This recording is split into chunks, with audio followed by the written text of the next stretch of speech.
Buckingham Palace wants picture of MAGA Queen Elizabeth removed from Trump train. Representations asking for the photo's removal have been made, the palace said about a doctored image of the British monarch on a Trump supporters' bus. Buckingham Palace wants Queen Elizabeth II off the Trump train. The palace has requested that an edited image of the British monarch be removed from the side of a bus dubbed the Trump train, BuzzFeed News reported Wednesday.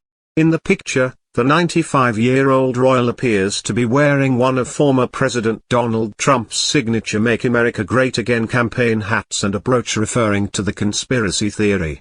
Representations asking for the photo's removal have been made, the palace confirmed to HuffPost on Thursday. It's unclear if pro-Trump businessman Buddy Hall, who drives the vehicle across the country in continued support of the ex-president, has responded to the palace's request. The original image, below, was taken in Wales in April 2011. The MAGA version has apparently been on the bus for more than a year. However, it only appeared to capture the palace's attention after the vehicle appeared outside an America First rally in the Villages retirement community in Florida last week.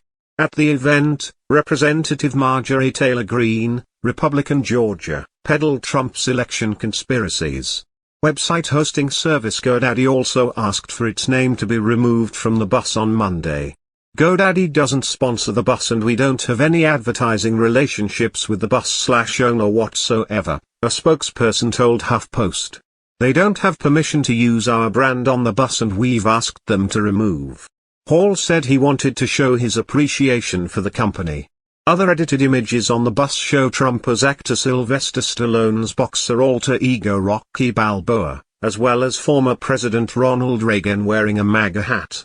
Trump's as yet unconfirmed 2024 run for the White House is also promoted on the vehicle.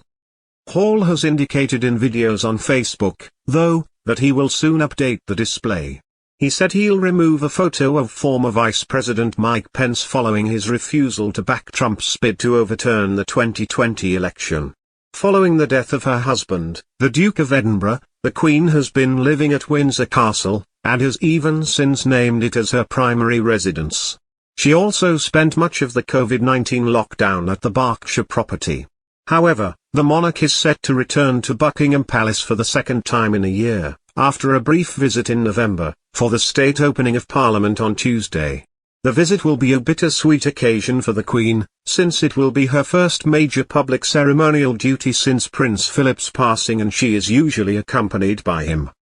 Instead, the 95-year-old will be joined by her son Prince Charles and his wife Duchess Camilla.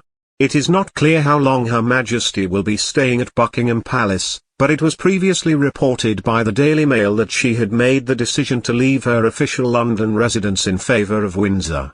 It was claimed that while the monarch will return to London for work, it is unlikely that she will ever spend another night at the palace. However, there may be exceptions. She is still expected to summer at Balmoral and spend Christmas at Sandringham, as is tradition.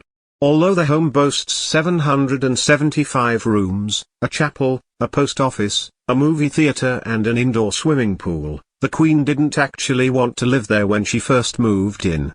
As reported by royal biographer Penny Junor in her book The Firm, the Queen wanted to remain living at Clarence House after her father's death, but it was Sir Winston Churchill who pushed the move to Buckingham Palace. It reads, "None of them wanted to go. They loved Clarence House, it was a family home, but Winston Churchill, who was then Prime Minister, insisted upon it." For the state opening of Parliament, which will only have 108 attendees instead of up to 600 due to COVID-19, the Queen will travel from Buckingham Palace to the Palace of Westminster by car.